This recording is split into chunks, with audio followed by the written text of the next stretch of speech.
बिस्मिल्लाहिर्रहमानिर्रहीम अस्सलाम वालेकुम। आप यूट्यूब चैनल देख रहे हैं, मैं डॉक्टर असद रियाद से। सबसे पहले दुरूद व सलाम अल्लाहुम्मा सल्ली अला मोहम्मद व अला आलि मोहम्मद व बारिक वसल्लम। Welcome back to yet another vlog. लेकिन ये मेडिकल रिलेटेड वीडियो है और इस वीडियो में मैं बताऊंगा कि जो हार्ट फेलियर यानी हार्ट अगर आपका कमज़ोर हो जाए तो उसके सिम्टम्स क्या हैं, क्या अलामात हैं, आपने क्या करना है, डॉक्टर क्या करेगा, क्या टेस्ट किए जाते हैं और क्या मेडिकेशन दी जाती है। अगर आपने अभी तक मोहब्बत नहीं दिखाई इस चैनल को तो लाइक और सब्सक्राइब कर दीजिए और इस वीडियो के साथ जुड़े रहें।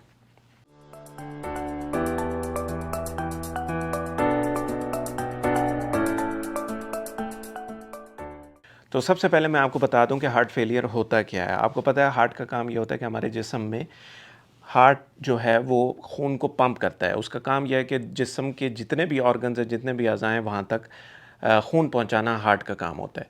किसी भी वजह से वो इन्फेक्शन हो सकता है, हार्ट अटैक की वजह से हार्ट को ख़ुद इनफ खून ना मिले, इनफ ऑक्सीजन ना मिले, ट्यूमर्स की वजह से, किसी भी वजह से बेशुमार वजूहात हैं। लेकिन मैं आपको आसान लफ्ज़ों में ये बताना चाहता हूँ कि किसी भी वजह से अगर हार्ट के जो पट्टे हैं या हार्ट मसल्स जो हैं वो सही तरह खून पंप ना कर पाएँ जिस्म में, तो उसको हम हार्ट फेलियर कहते हैं। अब इसके अलामात क्या हैं कि अगर किसी को खुदा न खास्ता चेस्ट पेन हो रही है, वो हार्ट अटैक भी हो सकता है, उसकी वीडियो मैंने अलग से बनाई हुई है, वो आप मेरे चैनल पर देख सकते हैं। चेस्ट पेन होना, हार्ट बीट इर्रेगुलर महसूस होना, हार्ट बीट ज़्यादा महसूस होना, आप जब थोड़ा सा चलते हैं या सीढ़ियाँ चढ़ते हैं या चढ़ाई चढ़ते हैं तो आपको आपको महसूस हो रहा है कि अब आपको सांस ज़्यादा चढ़ना शुरू हो गया है, आपको थकावट महसूस होना, आपका जो है सर चकराना, आपको नौज़िया फ़ील होना। ख़ास तौर पर लोग जो मेनली कंप्लेन करते हैं कि थोड़ा सा भी चलते हैं सांस चढ़ता है, और ख़ास तौर पर जब आप सोते हैं तो आपको फ़ील होता है कि आपका सांस यकदम चढ़ रहा है, आपको सांस ख़राब होने की वजह से आपकी जाग हो जाती है। बाज़ दफ़ा जो लोग एक तकिया इस्तेमाल कर रहे होते हैं, आप उन्हें दो तकिए या तीन तकिए इस्तेमाल करने पड़ते हैं ताकि सर ऊंचा रहे। होता क्या है कि हार्ट फेलियर की वजह से उनके फेफड़ों में पानी पड़ रहा होता है, जिसकी वजह से वो रात को जब सोते हैं तो जब फेफड़े सीधे होते हैं आपके सीधा लेटने की वजह से, तो वो पानी ऊपर की तरफ आता है। जब वो ऊपर की तरफ आता है तो आपको सांस लेने में तकलीफ़ होती है। जहाँ आप एक तकिया इस्तेमाल कर रहे थे, अब आप जब दो तकिए इस्तेमाल करेंगे तो आपका सर जब ऊपर होगा तो वो पानी जो है इकट्ठा हुआ हुआ आपके फेफड़ों में वो नीचे चला जाता है, तो आपको सांस लेने में आसानी होती है।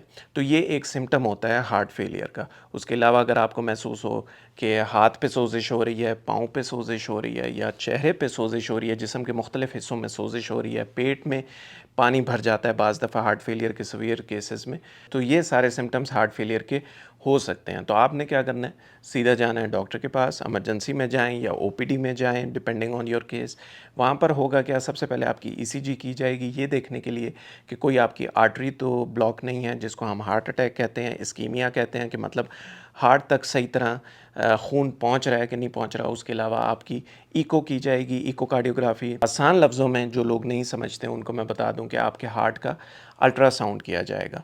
उस अल्ट्रासाउंड में ये देखा जाएगा कि आपके हार्ट के जो मसल्स हैं वो सही खून पंप कर रहे हैं कि नहीं कर रहे, खून की मिकदार जितनी जिस्म में पंप होनी चाहिए वो मिकदार सही पंप हो रही है कि नहीं हो रही, आपके जो हार्ट वेल्व्स हैं वो सही तरह काम कर रहे हैं कि नहीं कर रहे। जो लोग ब्लड प्रेशर के मरीज़ होते हैं, जो जिनका ब्लड प्रेशर कंट्रोल नहीं होता, या शुगर के मरीज़ होते हैं, बाज़ दफ़ा हार्ट जो है वो फूल जाता है, अपना जो नॉर्मल साइज़ होता है उससे बढ़ जाता है, तो उसकी वजह से भी हार्ट फेलियर के सिम्टम्स होते हैं।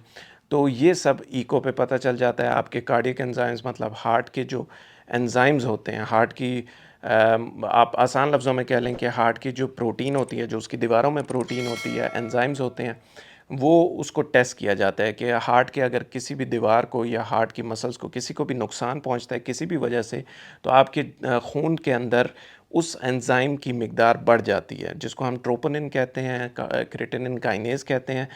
वो अगर बढ़ जाए तो उससे हमें अंदाज़ा हो जाता है कि हार्ट की मसल्स जो हैं, हार्ट को नुकसान हुआ है। और उसके अलावा प्रो बीएनपी एक टेस्ट होता है, उसमें ये होता है कि वो भी एक प्रोटीन या एंजाइम आप कह लें, उसकी वजह से खून में बढ़ जाता है, जिसकी वजह से अंदाज़ा हो जाता है कि ये हार्ट फेलियर की तरफ बढ़ जा रही है। तो करते क्या हैं, हार्ट फेलियर जितना नुकसान हो गया उसको आप रिवर्स कुछ केसेस में कर लेते हैं, कुछ केसेस में नहीं कर पाते।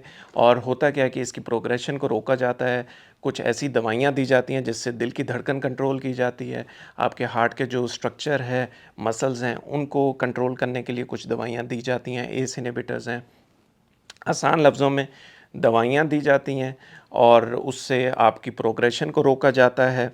और आपने ब्लड प्रेशर को कंट्रोल रखना है, अगर शुगर है उसको कंट्रोल रखना है, कोलेस्ट्रॉल है उसको कंट्रोल रखना है, तो इंशाल्लाह सिम्पटम्स भी बेहतर होते हैं।